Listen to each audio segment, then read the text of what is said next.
Bonjour à toutes et à tous, bienvenue sur ce plateau de la French Care. À quoi ressemblera le bloc opératoire de demain? C'est la question à laquelle nous allons tenter de répondre avec mes deux invités ici présents. Agathe Doutrio, vous êtes responsable de la prospective à l'Agence de l'innovation en santé, l'AIS, et Nicolas Prévost, bonjour, vous êtes directeur général adjoint de Colin Médical. Bienvenue donc sur ce plateau de la French Care. Je me tourne vers vous, Agathe Doutrio, finalement avec une question très large, très simple pour poser le contexte. C'est quoi le bloc de demain? De quelle transformation finalement on parle concrètement? Alors, je vais me permettre une toute courte introduction. Donc, Permettez-vous. je travaille à l'Agence de l'innovation en santé qui est rattachée au secrétariat général pour l'investissement. Donc, le SGPI, et pour ceux qui ne sont pas forcément familiers, le SGPI est en charge du pilotage du financement massif de l'État au service de l'innovation. Et le bloc opératoire a été identifié par l'AIS comme un enjeu majeur. Merci pour cette invitation. Le bloc du futur, on travaille dessus à travers des stratégies d'accélération, à travers également un programme de prospective. Le bloc, la transformation, elle a déjà été amorcée, mais elle va continuer et il y a une transformation qui est technologique, mais également organisationnelle. Il est important que les deux soient vraiment considérées. Elles ont des temporalités qui sont différentes, mais elles sont indissociables.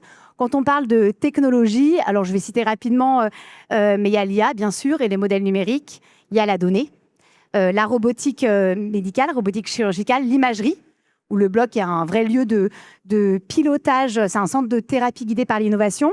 L'impression 3D et les biothérapies qui vont générer des nouveaux usages du bloc opératoire. Et une rapide phrase sur l'organisationnel. L'organisationnel, ça va être piloté par la gestion des flux, notamment flux de données concernant le matériel, les patients, le planning. Et quand on parle de toutes ces transformations du bloc, ça va générer des opportunités, des interrogations systémiques, et sur des sujets économiques, écologiques, ressources humaines, compétences et métiers. Et c'est vraiment l'enjeu de l'AIS de mener des travaux de prospective pour pouvoir penser ce bloc, accompagner la transformation de ce bloc. Et cette transformation, ensuite, je vous donne la parole, cette transformation, elle est déjà en cours? Parce qu'en fait, on parle du bloc d'aujourd'hui ou réellement du bloc de demain? Déjà, aujourd'hui, ces innovations, elles sont au bloc opératoire. Mais on voit qu'il y a des freins que rencontrent ces innovations pour réussir à se déployer. Et donc, pour que ce soit un terreau fertile à l'innovation, il faut accompagner cette transformation du bloc opératoire. Donc, c'est déjà amorcé. Nicolas Prévost, de votre côté, quelles sont les observations que vous pouvez faire sur ce bloc de demain qui est un peu celui déjà d'aujourd'hui, c'est ce qu'on entend, et sur les besoins finalement des professionnels de santé? Tout ce qui vient d'être dit est très exhaustif et très vrai. Je dirais que effectivement, les technologies structurent souvent des approches différentes au bloc opératoire. Elles fédèrent aussi beaucoup les équipes. Donc ça, c'est quelque chose de très important parce que le bloc, c'est beaucoup fait d'hommes et de femmes qui doivent être motivés, qui doivent être engagés. Et aujourd'hui, on est souvent confronté à des problèmes de turnover, de difficultés de formation, etc. Et donc les technologies peuvent fédérer. Les technologies peuvent aussi beaucoup aider à la formation. Par exemple, avec la robotique, le chirurgien et l'ensemble de l'équipe peuvent faire des simulations, et s'entraîner et faire un geste que normalement ils font peut-être 4-5 fois dans l'année et très difficile. Ils vont pouvoir le faire 25 fois la veille de l'intervention sur le robot, par exemple, de façon à ce que quand ils arrivent ensuite au bloc opératoire, toute l'équipe a répété, un peu comme un orchestre qui aurait répété avant une représentation, quoi. Et est-ce que vous pouvez aussi nous dire dans quel cadre finalement Colin Médical s'inscrit dans toutes ces transformations? C'est vrai que je ne vous l'ai pas demandé, vous avez présenté l'AIS, mais présentez-nous aussi Colin Médical et comment ça s'inscrit dans ces transformations. Alors sur la transformation, sur nos produits en propre, hein, qui sont une navigation chirurgicale et la robotique, on s'inscrit tout simplement en étant très innovant. On a été la première et principale navigation chirurgicale dédiée à l'ORL qui a été développée en 2002. Donc c'était très très innovant. 2002, c'est avant l'iPhone pour les plus jeunes. Hein, c'est de la préhistoire maintenant. Et c'était très très innovant. Ça a permis, ça a été la première technologie qui a vraiment été donnée dans les mains du chirurgien pour transformer son geste, puisque d'un seul coup, il peut opérer un patient en regardant une image et plus directement le patient. Donc c'était vraiment très, très, très innovant. Maintenant, ça s'est énormément développé. On en a installé plus de 300 en Europe. Donc c'est vraiment quelque chose qui s'est beaucoup développé. Pour la robotique, c'est plus récent. On a commencé il y a plus de 20 ans les recherches, mais c'est vraiment en cours de déploiement maintenant. Mais on a installé la moitié des CHU en France. Donc c'est vraiment déjà vraiment très, très bien parti. Et là où on a nos technologies, comme je le disais, ça structure les approches, ça motive les équipes, ça les dynamise, les fédère, les pousse à tout simplement à toujours faire mieux, toujours se dépasser, quoi. Ça illustre finalement cette complémentarité entre technologie et organisationnelle que vous parliez, Ouais, et là tout dans à un fait. cas très, très concret. Agathe Doutrio, est-ce que vous parliez de démarche prospective en parlant des missions de l'AIS? Vous en avez une donc sur le bloc opératoire de demain, c'est ça? Est-ce que vous pouvez nous en dire plus? Oui, avec plaisir. La prospective est une mission clé de l'Agence de l'innovation en santé, donc décrite dans sa feuille de route avec 5 thématiques prioritaires, dont le bloc opératoire de demain. Donc, il y a eu des travaux de prospective qui ont été initiés en 2025, donc qui concernent l'écosystème du bloc au sens large. Pas seulement les 4 murs qui encadrent le bloc, mais vraiment tout ce qui va être logistique, tout ce qui va être ressources humaines. Et ces travaux, je tiens à préciser qu'ils s'insèrent dans l'ensemble des travaux qui sont déjà menés.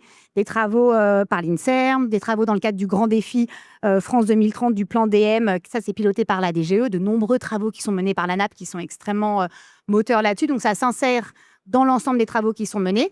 En 2025, donc, on a mené près de 70 auditions auprès des acteurs de l'écosystème du bloc opératoire, avec un enjeu de répondre à la question quel est l'état des lieux du bloc opératoire aujourd'hui, quelles sont les innovations qui vont intégrer ce bloc opératoire et quelles sont les recommandations que vous souhaiteriez formuler, donc des recommandations qui émanent de l'écosystème.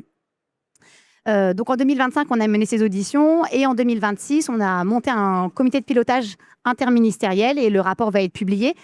C'est important ce point de comité de pilotage interministériel parce que l'AIS travaille en interministériel avec le ministère de la Recherche, de la Santé et de l'Industrie. Et je pense que c'est une clé de réussite pour accompagner la transformation du bloc opératoire, c'est que tous ces ministères travaillent de concert.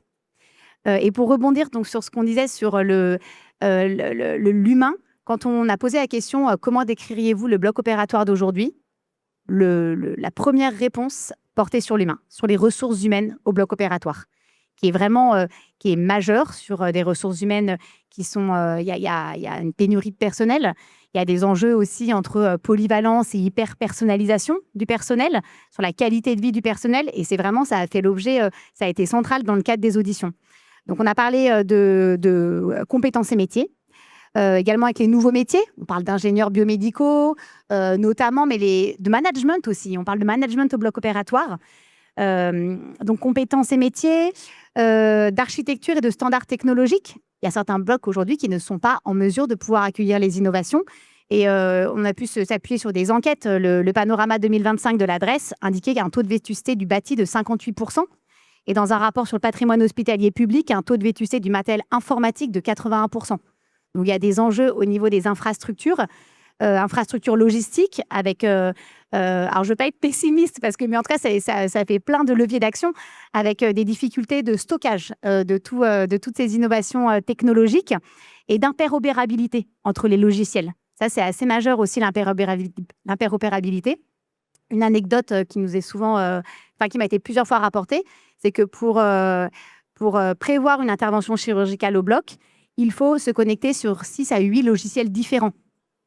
Pour le patient, le planning du chirurgien, que le matériel soit disponible. Et après, je vais les citer, mais je ne vais pas les détailler pour ne pas monopoliser la discussion. Mais il y a également, dans l'état des lieux, on a parlé organisation au bloc opératoire, de la recherche, là où la France est perçue vraiment comme un terrain favorable à la recherche. Mais après, c'est le transfert de technologie qui est un enjeu où il y a encore des difficultés.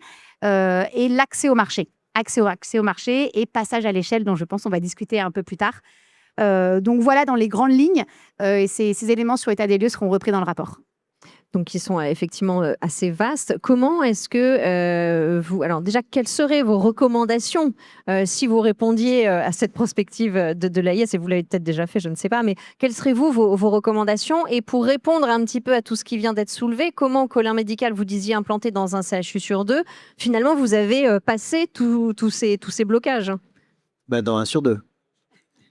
Et moi, je voudrais être dans tous les blocs opératoires. Voilà. Parce que non, c'est Même ceux qui sont vétustes ou ceux dans... Exactement. Non, c'est une vraie problématique parce que si on en revient à l'humain, imaginez quand même le moral des équipes qui se disent dans mon hôpital, on a des logiciels périmés, on a du matériel périmé, etc. Ben tiens, tel ou tel collègue sont partis dans tel établissement parce que justement ils ont un plateau technique très avancé. Ils sont bon. Donc c'est un vrai problème parce que derrière, en fait, il y a quand même les patients. J'ai quand même du mal à comprendre. Soit une technologie est vraiment au bénéfice du patient, et dans ce cas-là, tous les patients doivent en bénéficier. C'est comme ça qu'en France, en tous les cas, on a organisé notre système de soins. Soit il est inefficace, et dans ce cas-là, comment ça se fait que la moitié des hôpitaux s'équipent? Donc c'est quand même... Une vraie problématique d'accès et d'égalité aux soins, bien sûr. Ouais. Exactement. Et du coup, pour reprendre ma question différemment, donc vous les avez passés dans un CHU sur 2 et comment vous ambitionnez de les passer dans les autres CHU? Et finalement, vous me disiez tout à l'heure, vous parliez, et c'était assez beau la manière dont vous en parlez parce qu'on sent que c'est votre cœur de métier, la transformation du geste chirurgical, comment ces solutions peuvent permettre de faire répéter, etc. Mais au-delà de ça, si derrière, il n'y a pas toute l'infrastructure qui suit, c'est pas que ça sert à rien, mais ça ne suffit pas. C'est pas suffisant comme avancée, comme innovation. Le bloc opératoire, c'est bien sûr le cœur du réacteur dans un hôpital, mais il fait partie de tout l'établissement. Et d'ailleurs, l'expérience du malade, souvent, elle n'est pas au bloc opératoire, en réalité, puisque au bloc opératoire, il dort. Donc, il n'a pas beaucoup de souvenirs de ce qui s'est passé. Non, nous, le passage à l'échelle, on l'a réussi, si je puis dire. On est présent, encore une fois, avec les navigations, vraiment pratiquement partout. On a proche de peut-être 90% de part de marché.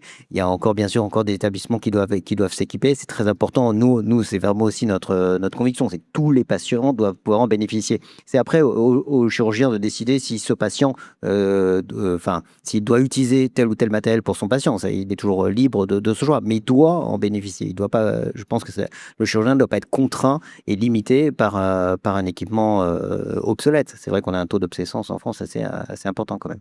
Ça me faisait penser à quelque chose quand vous parliez d'évaluation interministérielle. C'était pas évaluation que vous avez dit, c'était la coordination, la coordination interministérielle dans cette démarche de prospective, qui me fait penser finalement à la nécessaire co-construction de ces solutions. J'imagine qu'on ne peut pas implanter une solution qui a été pensée sans tous les professionnels. Alors on peut, mais ça marche pas.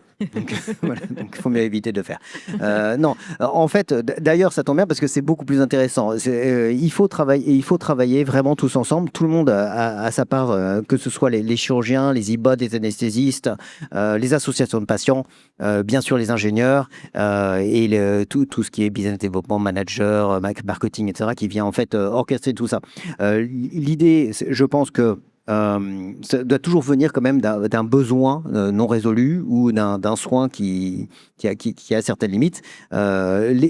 Si vous faites une solution technologique avec des ingénieurs brillants, mais sans que ce soit vraiment fait avec les soignants, il y aura toujours des tas de choses qui vont bloquer et qui vont faire qu'on ne comprend pas pourquoi ils n'adoptent pas la technologie. Les chirurgiens, évidemment, ne sont pas ingénieurs. Donc, enfin, voilà. Et c'est ça qui est passionnant dans notre domaine, en fait. C'est qu'on est obligé de travailler avec beaucoup, beaucoup de gens. Encore une fois, nous, on travaille, par exemple, on est très proche des associations de patients parce que on a besoin de leur retour. Qu'est-ce qu'ils pensent de notre technologie, mais quel est leur retour? Eux, ils connaissent, c'est vraiment les patients ont une expertise énorme et je pense que, enfin, moi, ma conviction, c'est qu'il faut vraiment les écouter très attentivement. Ils font partie de l'équipe et ils doivent être actifs. Et d'ailleurs, quand les patients sont impliqués dans les soins, les résultats sont meilleurs. Vous vouliez réagir, Agathe? Je pense que j'ai surtout beaucoup acquiescé parce que je suis à 200% d'accord avec ce que tu as dit sur le fait que ça doit répondre à un besoin. Et ça, c'est quelque chose également qui émane des auditions. Il y a trop de solutions qui sont proposées où en fait, il y a 5 à 10% qui vont être utiles ou même trop complexes. Pourquoi pas, mais trop complexe. Donc, le temps pour essayer de comprendre l'intégralité de la solution et de l'intégrer dans la pratique, il faut que ce soit des choses presque indolores qui s'intègrent dans la pratique. Donc ça, j'acquiesçais beaucoup. Une fois que cette démarche prospective a été mise en place avec ces entretiens, ces recommandations qui ont été faites, quelle est la suite de cette démarche pour l'AIS? Comment ça va se traduire peut-être concrètement? Donc, il y a un rapport qui va être publié prochainement avec vraiment cette partie état des lieux état des lieux, transformation à venir et piste de recommandation. Je dis piste de recommandation parce qu'après, l'objectif, c'est que on puisse monter des groupes de travail pour s'emparer thématique par thématique des recommandations. Typiquement des recommandations sur tout ce qui va être éco-soins. Il y a déjà beaucoup de choses qui ont été faites, notamment récemment un document qui a été publié par la NAP, mais sur éco-soins, il faut avoir les experts de la thématique pour pouvoir s'engager dessus. Il y a des enjeux sur l'évaluation méthodologique. Donc, c'est de dresser cette liste un peu de recommandations pour pouvoir après engager des groupes de travail plus approfondis. Et ensuite, il y a un accompagnement aussi pour observer une conduite du changement dans les équipes. Est-ce que ça aussi, ça fait partie de vos missions ou Donc nous, ces travaux, on les mène en interministériel et bien entendu, on entend suivre l'impact des recommandations qu'on va formuler. Tout à fait. Est-ce qu'on pourrait revenir, parce que finalement, j'aimerais qu'on refasse un point peut-être sur les freins au déploiement des innovations, et puis ensuite de voir ensemble quelles pourraient être les priorités pour imaginer concrètement, pas imaginer, mais pour rendre plutôt réel ce bloc de demain. Donc peut-être d'abord sur les freins, pour résumer tous ceux que vous avez pu identifier. Je ne sais pas si vous voulez commencer ou... Je ne sais pas si je vais tous les résumer. Bon, je pense que En tout cas, ceux qui vous concernent peut-être directement et Agathe sera peut-être plus large. Un frein majeur en France, c'est que la nomenclature des actes n'a pas évolué depuis plusieurs décennies. Et c'est difficile à croire en fait quand on voit combien les actes ont changé depuis 25 ou 30 ans. Moi, je suis dans ce milieu depuis ce temps-là. Franchement, je trouve ça incroyable que la nomenclature n'ait pas évolué et qu'on doive s'adapter. Donc, on doit faire entrer toutes ces technologies dans des actes. À l'époque, ces technologies n'existaient pas. Donc, c'est vraiment un côté assez absurde. Et alors, au-delà de l'absurde, ça a quoi comme conséquence ? C'est tout simplement que c'est ça qui engendre en grande partie l'inégalité d'équipement et la vétusté. C'est-à-dire que les hôpitaux sont obligés de faire des choix. Ils vont dire, tiens, on va s'équiper de tel équipement dans telle spécialité en fonction de est-ce que ce centre est vraiment spécialisé sur cette thérapie ou des affinités, entre guillemets, de la direction générale pour tel ou tel soin. Ils sont obligés de faire des choix. Il faut se mettre à leur place. Ils n'ont pas le choix, c'est le cas de dire. Donc c'est ça qui est problématique. Pour moi, c'est vraiment une cause... Un des freins principaux. Principal. Et il y a des pays où ils font le pari de rembourser ou de financer beaucoup plus tôt, mais en faisant des contrats avec les industriels sur des promesses cliniques ou autres, des gains que les industriels arrivent en disant grâce à cette technologie, on peut gagner en sécurité, en fiabilité, par exemple nous, par exemple, avec notre robot, on raccourcit énormément la courbe, le temps de formation à certains gestes extrêmement difficiles des chirurgiens. Mais quand je dis énormément, ça peut être certains gestes qui vont acquérir en quelques heures au lieu de quelques années. Donc, c'est vraiment des gaps complets. On est d'accord. Typiquement, ça, si on nous disait, par exemple, les établissements sont remboursés, sont financés, ces technologies sont financées, mais ensuite, dans 2 ou 3 ans, on fera une évaluation pour voir si on est au rendez-vous, etc. Et en fonction de ça, on baissera, on augmentera, etc. Je pense que ce serait beaucoup, beaucoup plus dynamique. Parce que on connaît tous énormément de technologies qui ne sont pas au bloc, en fait. Donc c'est vraiment un gâchis énorme. Et d'ailleurs, c'est de l'argent public qui est gâché parce qu'il y a croyez-moi, dans tous les laboratoires, tous les hôpitaux de France, etc., je connais mais un nombre de personnes brillantissimes. Franchement, il y a des prix Nobel à tous les coins de couloir, quoi. Et donc, il y a des spin-offs incroyables, des technologies incroyables, etc. Il y en a 9 sur 10 qui seront jamais au bloc. Et après, un énorme frein aussi, c'est la réglementation. Bon, ça, on pourra en parler pendant des heures. Mais le MDR, le nouveau règlement a évolué d'une façon drastique. Aujourd'hui, c'est plus difficile de mettre un produit sur le marché en Europe qu'aux États-Unis, alors qu'aux États-Unis, le marché est beaucoup, beaucoup plus ouvert, dynamique, porteur, financé, etc. Et donc, c'est un peu une double peine quand même. On sent de la frustration, presque de la colère quand vous parlez de ce gâchis. Moi, je suis sidéré parce qu'en France, je pense qu'on met énormément d'argent pour accompagner ces développements, mais encore une fois, c'est pas. Ça va pas jusqu'au bout. Voilà, si ça bénéficie pas aux patients in fine, mais on a jeté l'argent par les fenêtres, c'est normal qu'il puisse y avoir des échecs, que quand on nous tous, en tant qu'industriels, nous, on a plusieurs projets qu'on mène tout le temps, etc. Il y a certains de nos projets qui ne marchent pas. Je pourrais pas, c'est confidentiel, mais parfois, on travaille pendant 6 mois, 1 an, 2 ans sur un projet et ça n'aboutit pas, tant pis, on a fait un mauvais choix. Mais quand c'est rare et que ça ne marche pas, ça ne marche pas. Mais quand, en fait, le produit marche très bien, la technologie marche très bien, mais si vous voulez, par exemple, nous, sur nos technologies, une fois de temps en temps, on dit, tiens, on pourrait améliorer tel point. Ah oui, mais non, on va pas le faire. Parce qu'en fait, c'est vraiment intéressant, mais c'est 1 an de travail à temps plein pour une personne très compétente en affaires réglementaires. On va pas le faire. Oui, donc il y a un renoncement.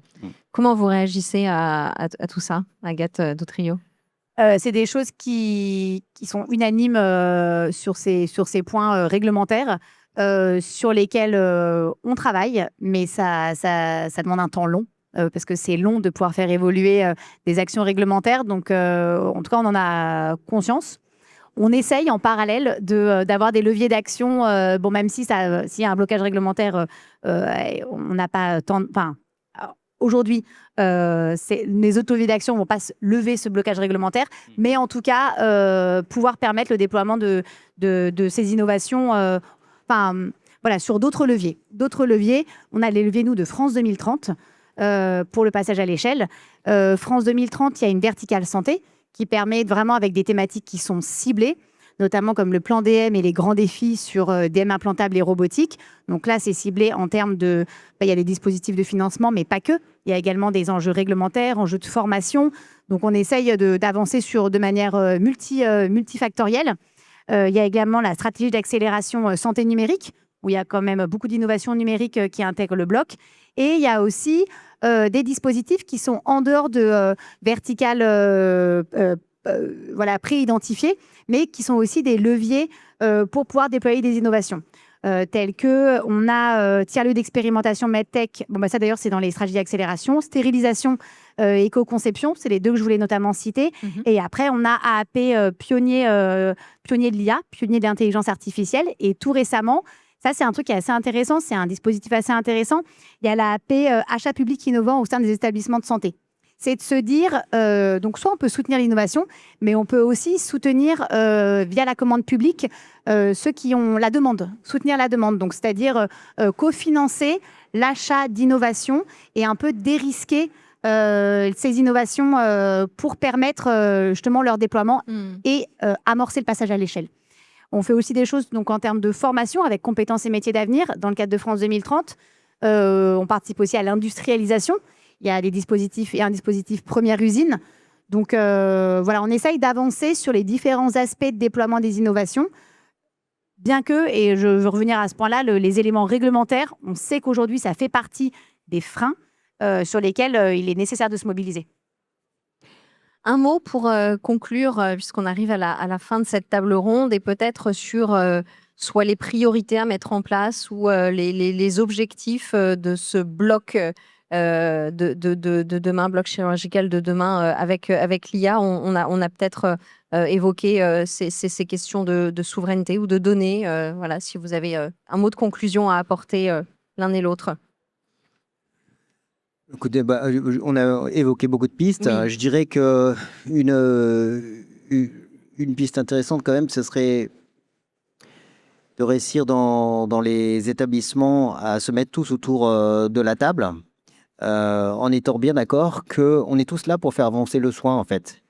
Parce que aujourd'hui, les systèmes sont très contraints et que régulièrement, nous, industriels, on a l'impression de presque devoir se battre contre l'administration pour faire adopter nos technologies. Et les équipes médicales soutiennent et demandent cette technologie. Donc parfois, je remets l'église au milieu du village, je dis mais on est quand même bien tous d'accord qu'au bout du compte, on va tous dans le même sens. On a cette ambition, oui. Je pense que c'est ça que je pousserai. Ça va dans le même sens, je dirais qu'on travaille tous main dans la main. Et c'est un peu l'objectif avec toutes ces auditions pour les travaux sur le bloc opératoire. C'est mettre autour d'une table les patients, les professionnels de santé, les industriels, les administrations donc hospitalières ou au niveau de l'État pour créer cette feuille de route commune et voir quel levier mobiliser en premier. Je Je pense qu'il faut qu'on se mette tous autour d'une table mais je trouve que le dialogue est de plus en plus fréquent. Donc, je pense qu'on est en bonne voie. Ouais, et après, j'aurais rajouté, je pense que c'est aussi intéressant de régulièrement de regarder un petit peu tout ce qui a été accompli et sans s'auto-congratuler, se dire, bah, en fait, le bilan est quand même très positif parce que, en fait, on a un taux d'obsolescence que Agathe a souligné, mais on est quand même, au bout du compte, très innovant. Nous, moi, nous, on travaille sur toute l'Europe et au-delà, les équipes chirurgicales françaises sont reconnues comme étant très innovantes et excellentes. Je pense que c'est une très bonne conclusion et c'est important de mentionner ce point tout à fait. C'est exactement c'est ce que j'allais dire. Merci à tous les deux pour cette discussion sur le bloc chirurgical de demain. Merci.